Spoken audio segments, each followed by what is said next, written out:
Nobody on this plane knows how close we are to a disaster. Welcome aboard. On board this flight, we have a passenger who is severely allergic to nuts.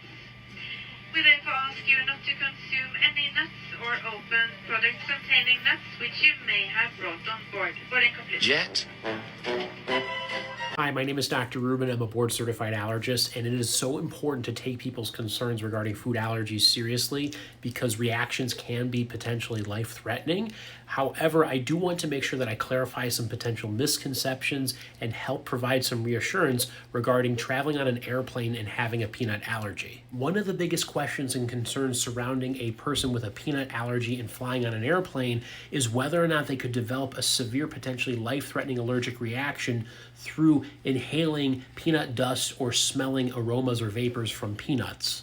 In this clinical trial, they had 29 peanut allergic individuals who underwent an inhalational challenge, where for 10 minutes they had 3 ounces of peanut butter 12 inches from their face, masked with a scent such as mint, and then they did another 10 minutes where they had a soy butter that was masked with a scent such as mint, and they did not know which butter they were smelling for that 10 minutes. They were blinded to it, and the people giving that butter were also blinded as well to reduce the amount of bias, and none of the patients developed allergic reactions from inhaling those butters for 10 minutes each.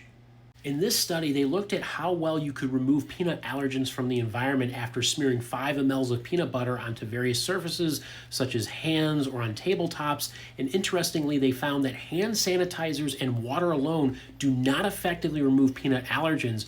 But if you use a wet wipe, soap and water, or cleaning agents such as 409, that can effectively remove peanut allergens. Also in this study, they did an experiment where they threw a bunch of peanut shells on the ground and had people walk on it, and they could not detect discernible amounts of peanut allergens in the air at the level of the neck after doing this. In this study, they looked at the amount of peanut protein that could be found on commercial airplanes. They found detectable protein on seats and tray tables during boarding and mid-flight, but when they looked at potential airborne samples, only 1 of 7 samples had a detectable amount of protein, but it was about 1 nanogram of peanut protein, which is very, very little and not likely clinically relevant. When we look at all of this data put together and the current best available evidence, it seems that there is a low risk of peanut proteins becoming airborne to a high enough concentration that somebody could breathe that in and have a severe, potentially life-threatening allergic reaction.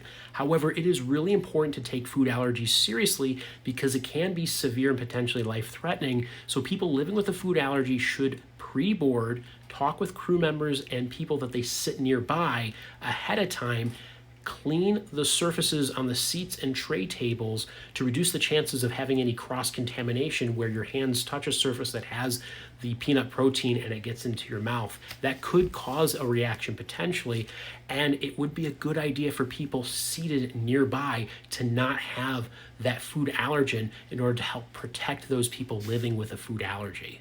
If you are traveling on an airplane and somebody asks you to not eat a particular food because they are allergic to, please be a good neighbor and do what they ask in order to help protect them.